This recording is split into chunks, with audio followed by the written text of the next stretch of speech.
Evangelho de Lucas, capítulo 18, a partir do versículo 9. Você encontrou?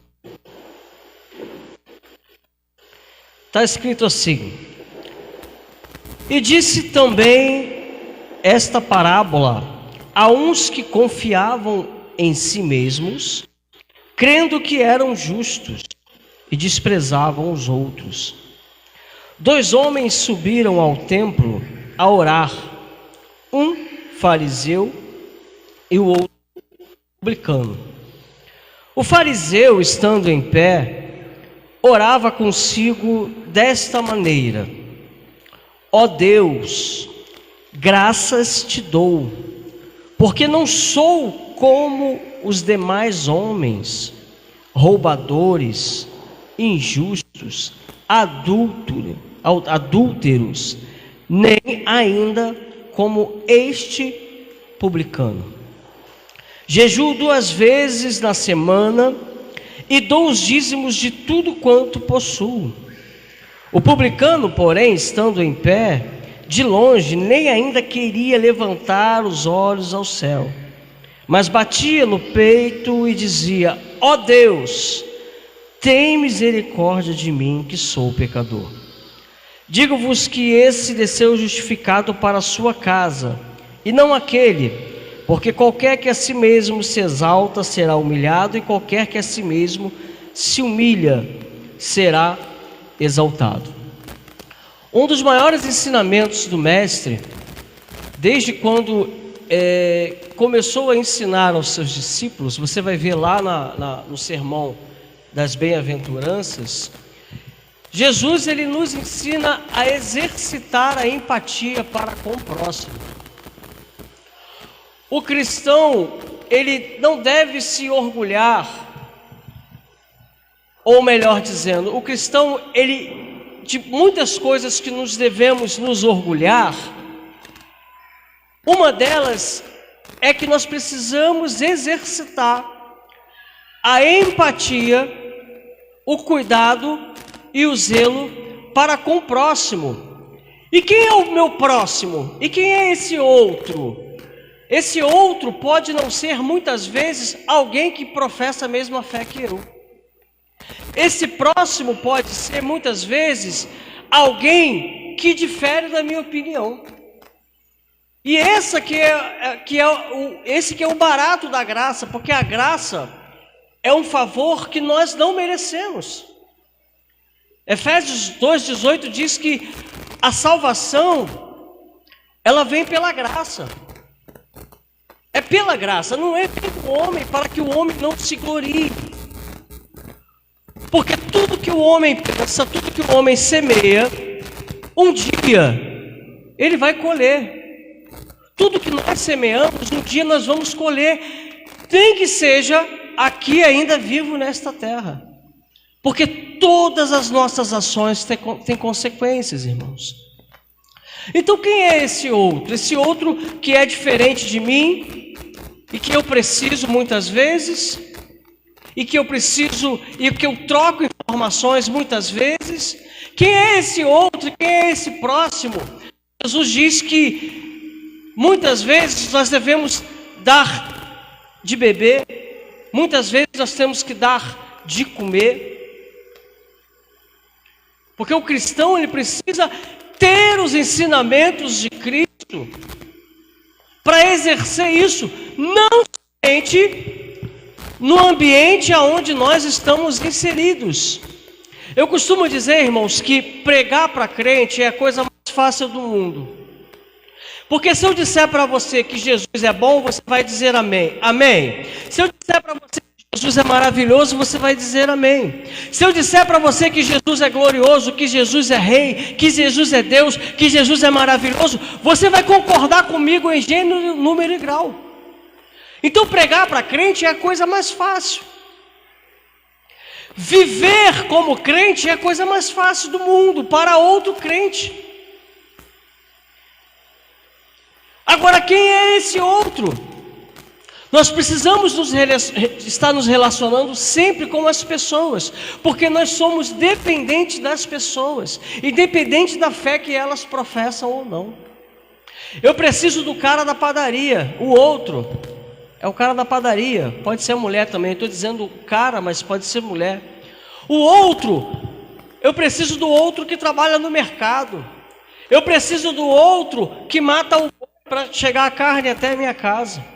Eu preciso do outro que planta a laranja, que planta a maçã, que planta o arroz, que planta o feijão, para chegar até a minha mesa. Porque se não fosse através dele, talvez não chegaria até a minha mesa. E esse outro, muitas vezes, ele não é aquele que professa a mesma fé que eu. Ele pensa diferente de mim. Hoje nós estamos passando por um momento de decisão, já até passamos de decisão no país. Quem é que vai governar o país? Mas quem governa a sua vida é Deus, irmãos. Quem governa, quem é o direcionador da sua vida, da minha vida, é Deus, irmãos. É Jesus, é o Espírito Santo. Hoje nós passamos por uma decisão muito importante, mas de uns tempos para cá, irmãos, eu vou falar uma coisa para você, o que eu vejo de cristãos, e eu não quero julgar não, irmãos, não quero julgar, mas cristãos se desviando dos princípios, das práticas, brigando por causa de político, achando o seu candidato melhor do que o outro. O meu é melhor, o meu faz isso, o meu faz aquilo. O cristão, ele tem que ter sempre os princípios. Se a gente tiver sempre os princípios da palavra de Deus na nossa vida, a gente não vai precisar de A ou B para ditar regras sobre a nossa vida, porque a gente sabe o que é certo. Nós sabemos o que é certo porque nós confiamos na palavra de Deus. Nós confiamos no que Deus diz que tem que ser. Nós acreditamos que Deus diz o que é errado e Deus diz o que é certo. E a nossa vida precisa ser pautada na palavra de Deus, irmãos. É aqui que está a nossa regra de fé e prática. Mas hoje, talvez durante a semana, vamos viver situações onde vai haver confrontos, de um dizendo que o político ganhou porque era melhor que fazer isso, deixar. Toma cuidado, irmãos, para você não entrar num debate desnecessário. O apóstolo Paulo, ele aconselhou para Timóteo, se eu não me engano, não milita os negócios dessa vida, não entra nos negócios dessa vida. Se tem algo que você precisa defender, é a sua fé cristã. Essa merece que você defenda, a sua fé cristã. Para a gente entrar no texto, a realidade, essa introdução tem a ver com o texto. Jesus, ele vai ensinar uma parábola, e o texto está dizendo que, no versículo 9, que ele está contando essa parábola para aqueles que confiavam em si mesmos. Ele está dizendo que dois homens, duas categorias distintas de pessoas, subiram a orar. Ou seja, duas pessoas com categorias distintas estão fazendo a mesma coisa. Um era o fariseu. Quem era o fariseu? O fariseu era aquele religioso ao extremo. O fariseu era aquele que ele era um religioso centralizador. Ele acreditava que só a sua religiosidade era o suficiente. O fariseu era aquele que se gabava dos seus atos e das suas práticas, e achava que os seus atos e as suas práticas agradavam a Deus. Quem era o publicano? O publicano era aquele que era voltado para os negócios da vida. Ele era um cobrador de impostos. Ele era envolvido em cobrar impostos. Às vezes aceitava propinas, às vezes cobrava impostos demasiadamente caros. E é por isso que o povo judeu, eles tinham Jesus como aquele que iria ser um revolucionário contra Roma, porque iria desbaratinar Roma com os seus impostos abusivos e caros.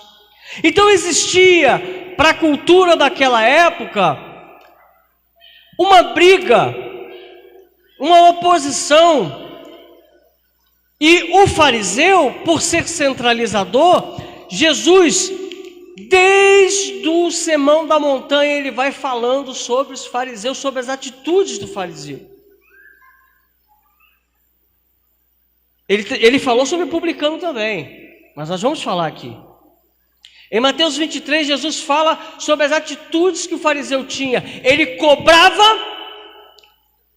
do povo, colocava um jugo pesado sobre o povo, mas não fazia o que tinha que ser feito. Ele cobrava o que tinha que ser feito, mas ele mesmo não fazia. Ele não era o exemplo. Ele não seguia como exemplo. O publicano, por sua vez, ele era um camarada descompromissado com qualquer outra coisa. Ele tinha como modelo de vida seguir as regras que existiam na época, que era cobrar impostos abusivos. O fato é que duas pessoas distintas, de pensamentos diferentes, subiram para fazer a mesma coisa. Fazer o quê? Orar. Os dois foram orar. E nessa parábola Jesus diz que o fariseu, ele disse: graças te dou, ó Deus, em voz alta, porque o fariseu ele tinha esse costume de orar nas praças em voz alta para ser visto pelos homens. Graças te dou, ó Deus, que eu não sou como os demais. Olha só, ele está categorizando agora. Eu não sou como os demais. Ele está apontando para diversos tipos de pessoas. Eu não sou como os demais, roubadores, ladrões, mas eu te dou o dízimo de tudo, eu jejuo 2 vezes por semana, e também não sou como este. Aí agora ele aponta, olha só a atitude do fariseu. Ele fala que ele não é como os demais aí, e nem como este, ele aponta. E o publicano estava ali orando também. Mas esse publicano, ele tinha uma diferença. Ele estava se quebrantando. Ele reconhecia que as suas atitudes não eram perfeitas. Ele reconhecia que aquilo que ele fazia não estava legal. E ele reconheceu na fala do fariseu que aquilo que ele fazia não condizia com alguém que queria ter os princípios do reino de Deus. E na oração dele, ele batia no peito e falava: Senhor, tem misericórdia de mim, porque eu sou tudo isso e mais um pouco que esse cara está falando aí. E Jesus disse que o publicano desceu justificado daquela oração e o fariseu não. E completa dizendo: quem muito se exalta precisa se humilhar. Quem se humilha será exaltado. Isso aqui eu estou dizendo nas minhas palavras. Então, para a gente entender a nossa reflexão essa noite, irmãos,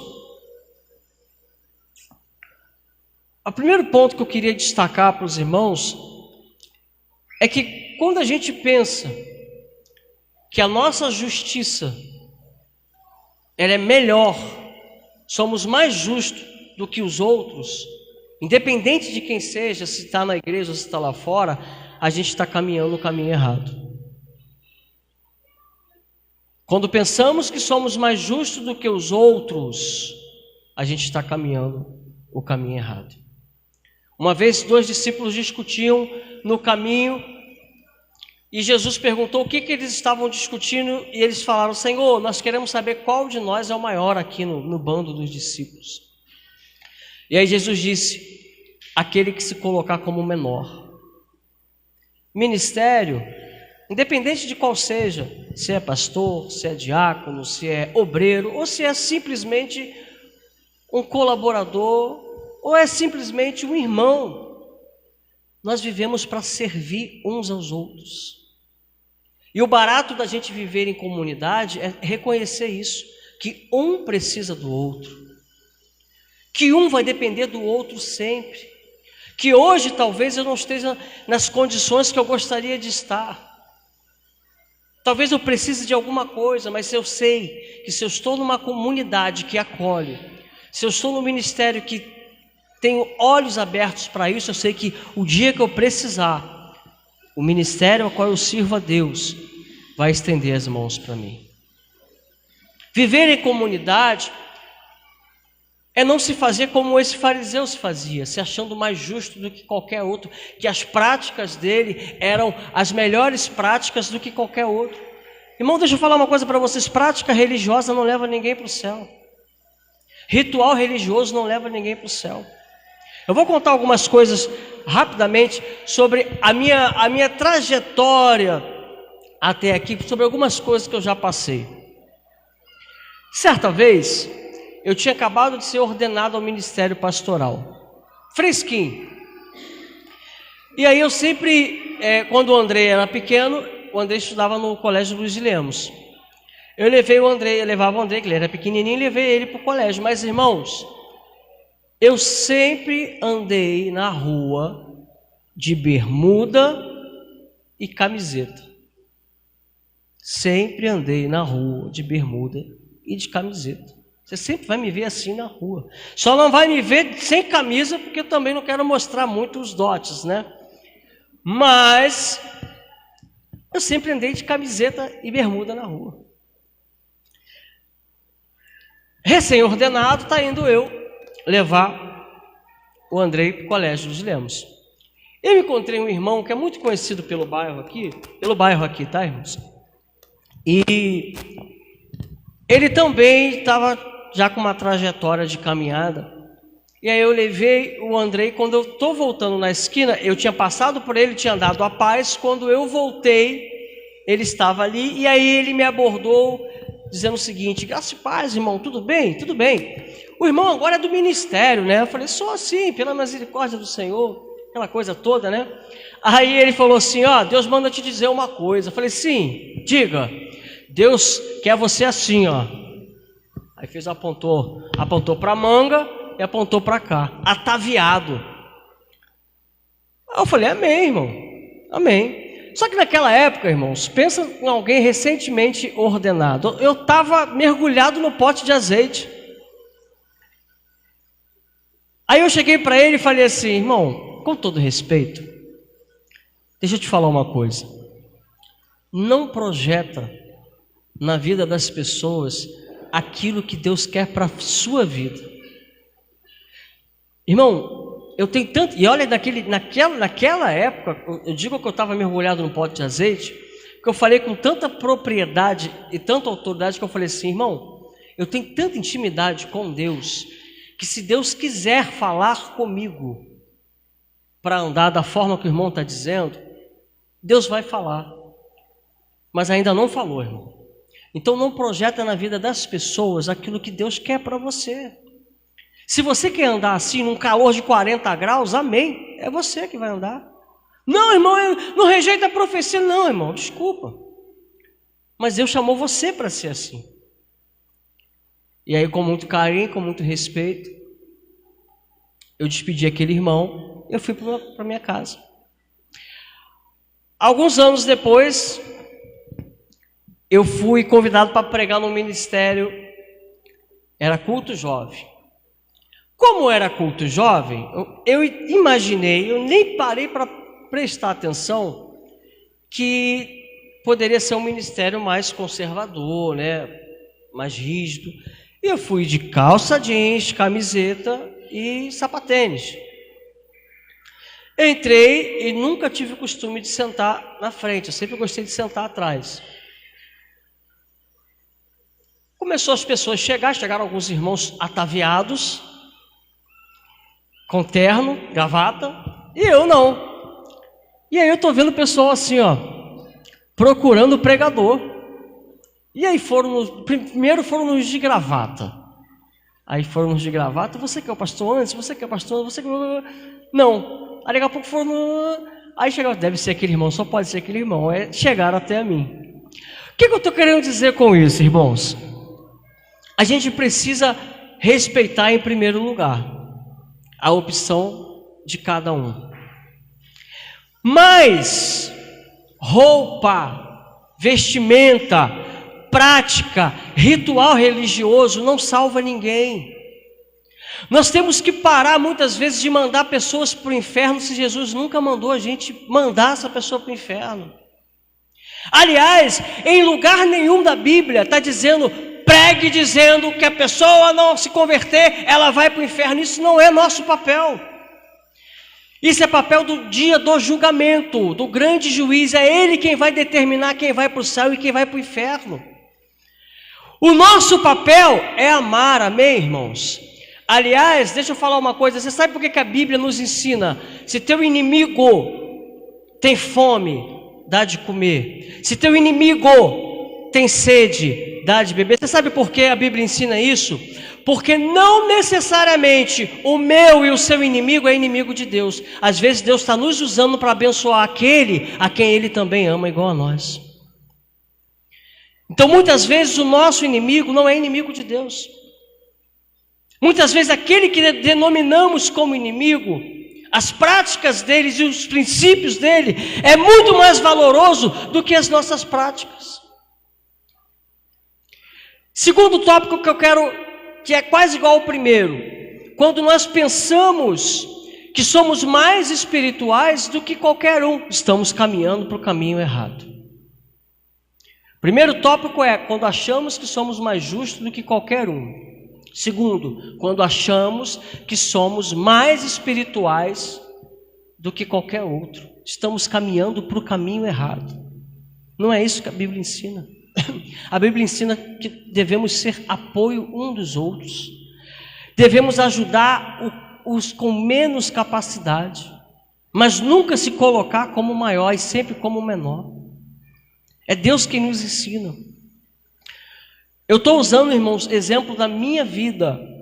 Talvez você pode até estar se identificando ou identificando alguma pessoa da sua família com essas características. Eu passei um tempinho lá fora. Eu acho que não é novidade nenhuma para os irmãos. Houve um tempo de lá para cá que eu passei um tempinho lá fora. Por causa das minhas consequências? Sim. Por causa das minhas escolhas? Sim.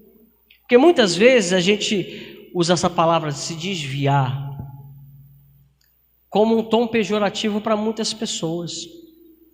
E sabe por quê que muitos não conseguem voltar para o ministério, voltar para o evangelho? Por conta de nós mesmos, por conta das nossas imposições, por conta dos nossos julgamentos. Nós temos que ser igreja acolhedora. E nesse tempo que eu passei lá fora, irmãos, eu ouvia coisas de mim que nem mesmo eu sabia. Eu ouvia coisas sobre mim que nunca tinha feito. Eu ouvia coisas sobre mim que nem mesmo eu sabia que tinha acontecido. E como isso me entristeceu. Como isso, cada vez que acontecia, que chegava aos meus ouvidos, eu pensava, caramba, eu estava lá, arregaçando a manga aí. Eu estava lá. E muitas vezes eu falei assim, eu não quero voltar mais não. Voltar para a igreja. Mas Deus, Jesus, eu nunca abandonei. Houve um tempo que eu não queria voltar para a comunhão da igreja. Porque a comunhão lá fora muitas vezes estava muito mais transparente do que a comunhão dentro. Eu não estou dizendo igreja, ministério, encontro com Cristo não, tá, irmãos? Eu estou me referindo à igreja mesmo, a ajuntamento de pessoas. Então muitas vezes nós somos o que mais impede as pessoas de entrar e retornar com as nossas imposições. Você quer ver um exemplo? Vou te dar um outro exemplo. Se esse culto fosse o culto evangelístico, para mim culto evangelístico é todo culto. Porque todo culto é tempo de nos arrependermos, todo culto é tempo de dobrarmos o nosso joelho e agradecer a Deus e regressar para Deus todos os dias, como diz aquela canção do Anderson Freire. Se hoje eu fizesse um apelo, tivesse alguém aqui que ainda não fosse convertido ao Evangelho, e eu fizesse um apelo Para muitos, eu não estou dizendo para vocês, mas para muitos, aquele irmão só aceitou, ou irmã, só aceitou Jesus se ela levantasse a mão e viesse aqui na frente. Não é a realidade isso? Essa é a realidade. Mas se o irmão é tímido, e ele está sentado e fala assim, poxa, está com Deus ali falando assim, Senhor, eu tenho vergonha, não quero ir lá na frente não, mas eu quero te aceitar. Ele aceitou a Jesus ou não? É claro, irmãos. No seu coração ele aceitou o Senhor Jesus e quer seguir uma nova vida. Mas para nós, muitas vezes, a prática religiosa é o que conta. E aquele irmão vem todo dia, está dizendo crente, mas eu não vi ele levantar a mão e ir lá na frente. Não é assim que funciona? E muitas vezes, quando ele levanta a mão, vem aqui, em vez, não estou falando aqui, irmãos, mas eu estou falando a realidade que acontece. Muitas vezes, em vez de a gente abraçar o irmão e ajudar ele na caminhada de todas as fraquezas que ele enfrenta, a primeira coisa que a igreja faz é dar a cartilha do pode e não pode. Ó, irmãos, a partir de hoje, você aceitou Jesus, agora recebe essa cartilha aqui, ó. O que não pode? Essa roupa aí não está legal para você vir, não. Isso, essa saia é muito curta. Não, para de fumar hoje, para de beber hoje, para, não para. Como assim, irmãos? A conversão é um processo. É um processo individual de cada um. Cada um vai passar por um processo. É o Espírito Santo quem vai determinar como a pessoa deve seguir. É o Espírito Santo quem vai libertar a pessoa das suas fraquezas, dos seus vícios. Então precisamos entender que se tivermos atitudes como esse fariseu, a gente está tendo atitude errada. Ainda que aquela pessoa faça tudo errado na vida dela. Eu vou mais longe. Nós como igreja precisamos estar atentos e preparados para receber todo tipo de pessoa. Temos vivido hoje essa questão do gênero. Nós temos que aprender a abraçar as pessoas quando entrar por aquela porta e sentar. Independente do gênero que ela decidir ser. Independente de como ela decidiu ser chamada. Nós temos que abraçar. Porque quem muda é o Espírito Santo de Deus. A nossa prática não vai mudar ninguém. A nossa prática muitas vezes só vai afastar as pessoas mais ainda do amor de Jesus. Como afasta? Então as pessoas precisam entender, nós precisamos entender e precisamos vestir essa roupa. Qual é a roupa que nós precisamos vestir? A roupa do acolhimento, a roupa do abraço, a roupa da inclusão. Meu irmão, não importa como você esteja, vem, caminha.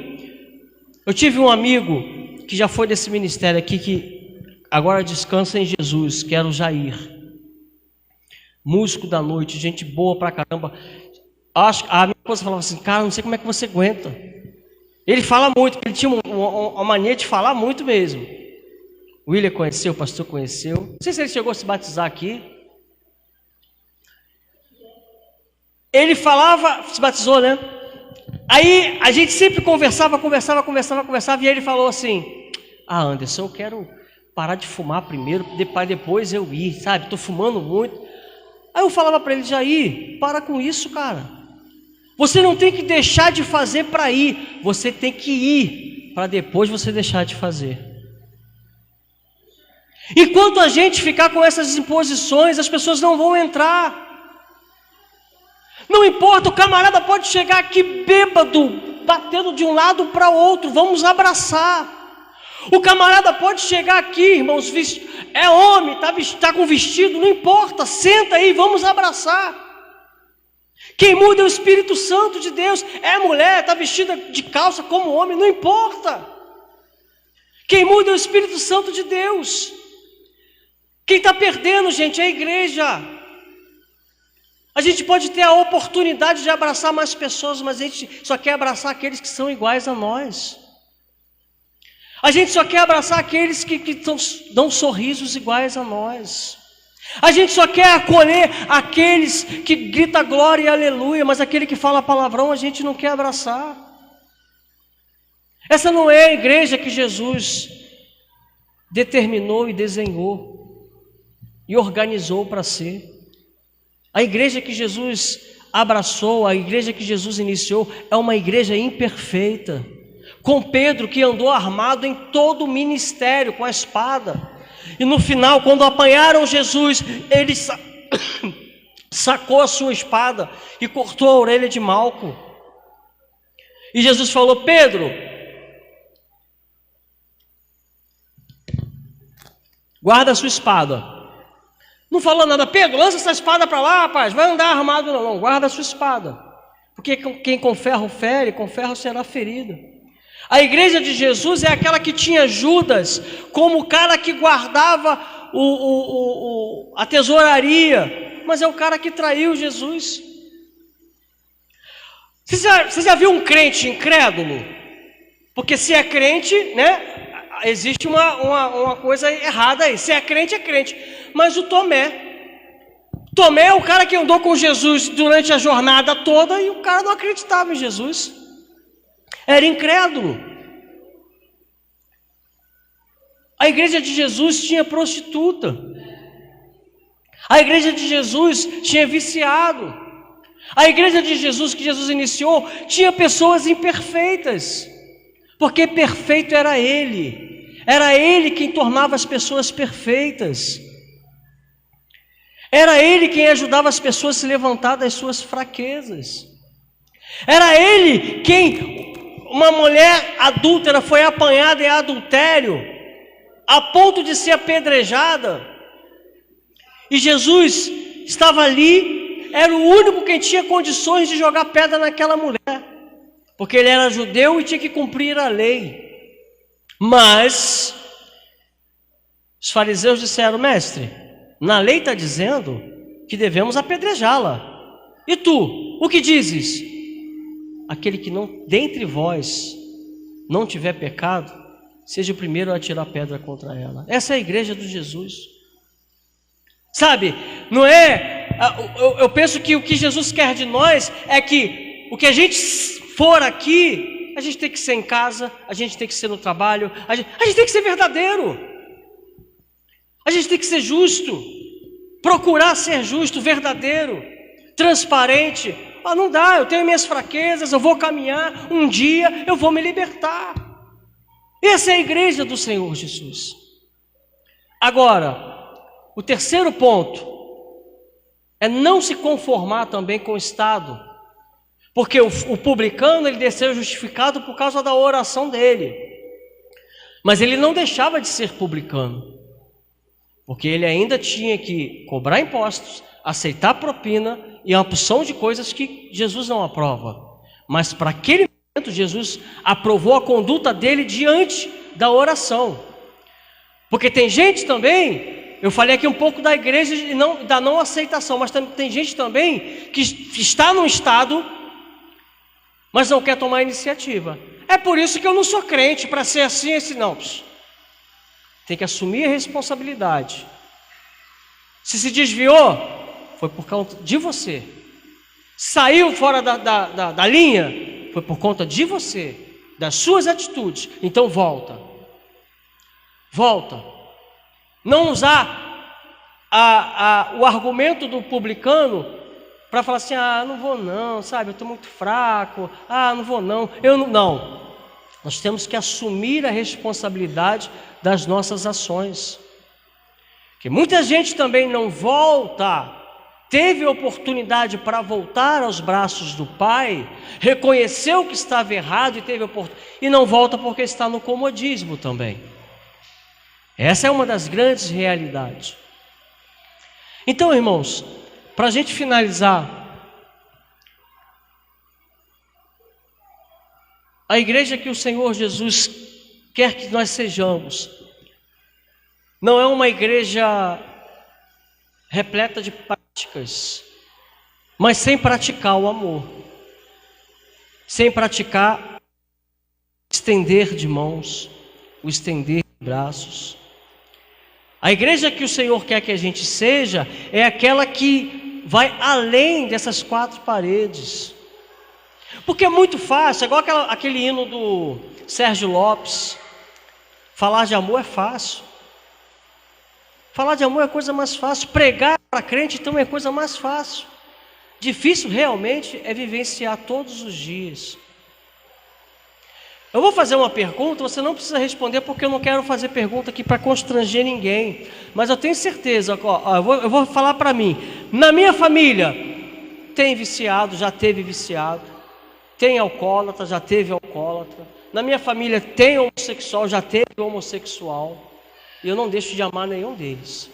E eu tenho certeza que o Senhor Jesus também não deixa de amar nenhum deles.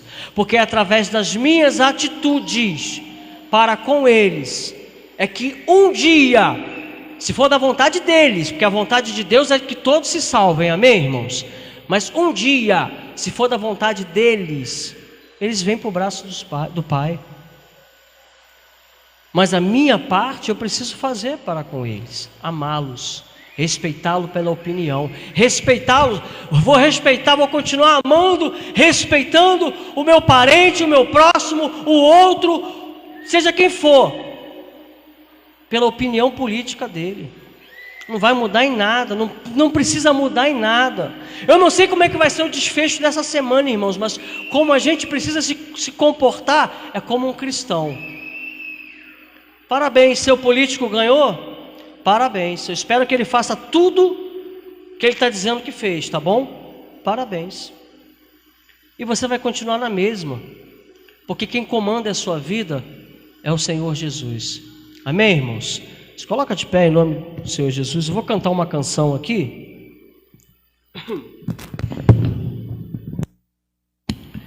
E eu acho que essa canção,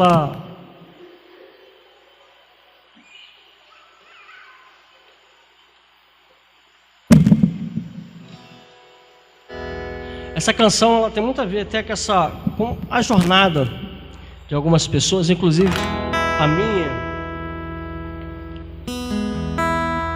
Eu espero que fale o seu coração. Eu coloquei no slide aí, pastor, o texto, tá?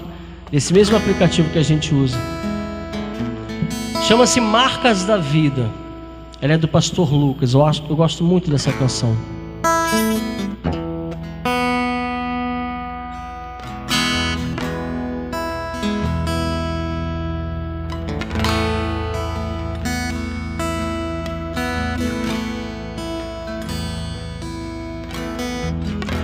Ver meus olhos, não sabe as lágrimas que derramei. Quem vê meus pés, não sabe os espinhos que pisei. Se ouvir minha voz, não sabe as vezes que eu me calei pra não sofrer. Ver minhas mãos, não sabe a batalha que travei. E o meu sorriso, que muitas vezes eu disfarcei. Por fora um livro, com as marcas que a vida escreveu.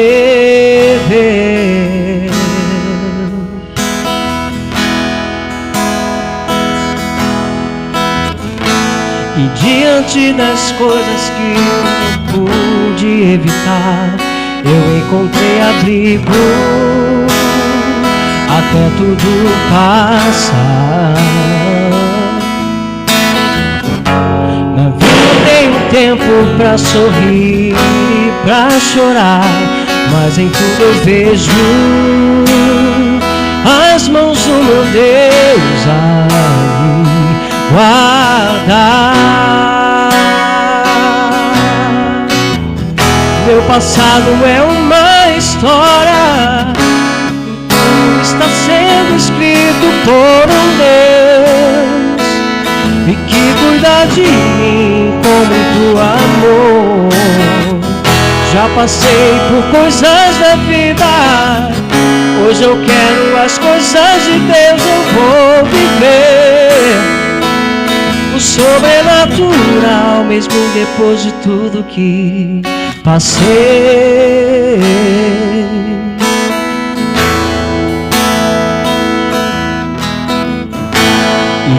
diante de tudo que eu não pude evitar, eu encontrei abrigo até tudo passar.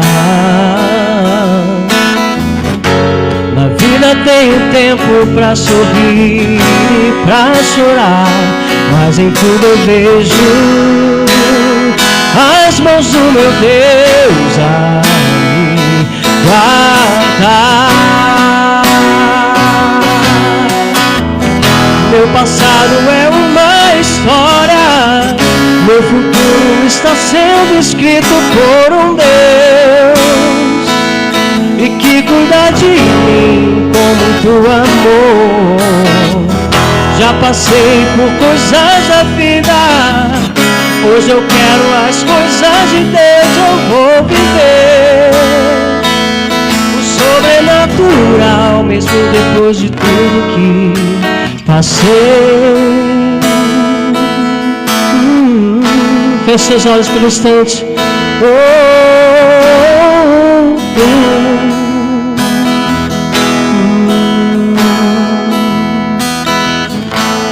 Recaio em tua graça,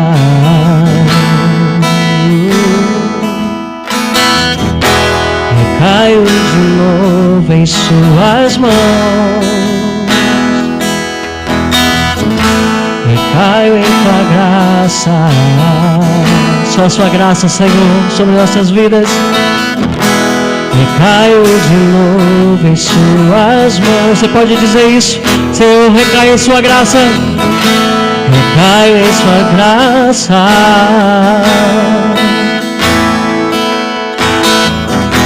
Recaio de novo em suas mãos. E se eu passar pelo vale,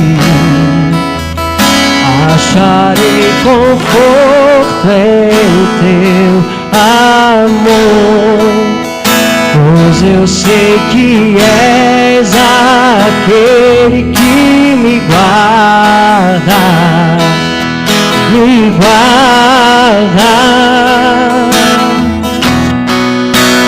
Em teus braços é o meu descanso, em teus braços é o meu descanso, em teus braços é o meu descanso, em teus braços é o meu descanso. Só a sua graça, Senhor, sobre as nossas vidas, Pai. Só a sua graça, Senhor, sobre as nossas vidas, Pai. Nós não somos nada, nós não temos nada, Senhor. Para onde nós iremos se não for para os teus braços, Pai? Só os teus braços é o nosso descanso, Senhor. Só os teus braços é o nosso descanso.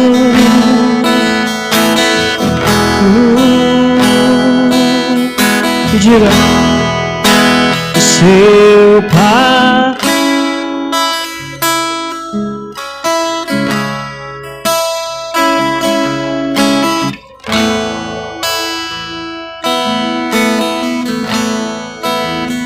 pois eu sei que és aquele que me guarda, me guarda. Em teus braços é o meu descanso, em teus braços é o meu descanso, em teus braços é o meu descanso, em teus braços é o meu descanso. Assim eu agradeço a minha oportunidade. Dê um forte aplauso ao Senhor Jesus. Que Deus te abençoe grandemente. Amém. Orar para terminar? Vamos orar, queridos, para terminar em nome do Senhor Jesus. Pai, muito obrigado, Senhor, por essa rica oportunidade, Pai. Oportunidade essa, Senhor, que o Senhor nos concede a cada dia, Pai, de entender que nós não somos uma igreja perfeita, Pai. Nós somos uma igreja que está caminhando, caminhando a cada dia que se faz o caminho, Pai. Fortalece o nosso coração, fortalece o nosso sentimento, as nossas emoções, para que nós possamos, Senhor, compreender o próximo, para que nós possamos, Senhor, entender e ajudar o nosso próximo, Pai. Nos dê, Senhor, uma semana forte, Senhor, repleta da sua boa obra, uma semana repleta das tuas mãos, Senhor, sobre as nossas vidas, Pai. Te pedimos isso e te agradecemos em nome do Senhor Jesus. Receba as bênçãos apostólicas do Senhor, que a graça do Senhor Jesus, o grande amor de Deus e as doces comunhões do Espírito Santo estejam sobre todos digam amém. Está terminado em nome do Senhor Jesus.